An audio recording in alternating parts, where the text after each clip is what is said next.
Words bubble up like soda pop. Quite a fun title to say out loud actually, almost rolls off the tongue. This is a coming-of-age, feel-good romance movie developed by Signal.MD, which recently came out on Netflix, I think last week or the week before. We follow this shy boy who has a love for Japanese poetry and his chance encounter with an outspoken, bubbly girl. And it's just this calming story about how meeting each other has helped them overcome their doubts and worries. It's an hour-and-a-half movie and it doesn't try to be any more complicated than what it needs to be. This is just one of those films which you finished and you felt relaxed. And I think there was a few things that helped contribute to that. And first off was the music, and God, it was just so tranquil. It's subtle, enjoyable, and I honestly enjoyed this score from start to finish. And second of all were those stylistic visuals that we got. This film prides itself in having vibrant colours and an artistic style that you wouldn't normally find elsewhere. It's not as crisp and consistent as A1 Pictures, who did films like Sword Art Online,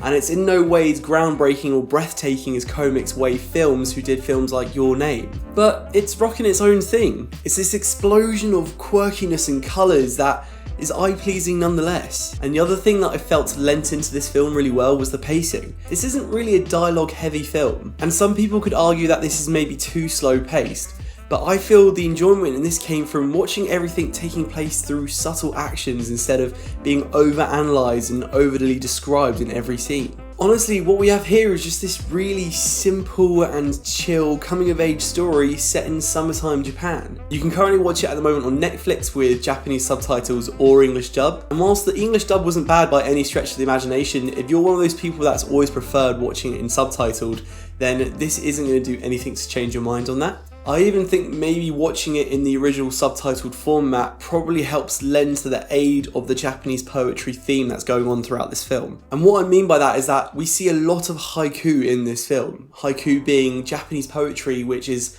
constructed in 5 syllables, then 7 syllables, and then 5 syllables again. And when you translate those Japanese poems into English, it doesn't always keep in line with the syllables and the structure of the poem for the sake of translating that actual meaning. But you can see that they prioritise the meaning of these poems when translating it into English rather than just focusing on that 5-7-5 structure. So whilst it may sound weird to hear these in English because it's not really necessarily following a pattern, the value and the meaning behind the words there I think are still kept. Other than that poetry, there's not really a huge difference. The bottom line is that I recommend it. It's not huge, it's not groundbreaking, it's just chill. And I like chill. If you're not in the mood for watching something heavy with a huge plot and you just want to see some nice character interactions with some pleasing visuals, then I recommend giving this one a go. But maybe you've already seen words bubble up like soda pop and maybe you thought differently. If you did, let me know in the comments down below what your thoughts on it were.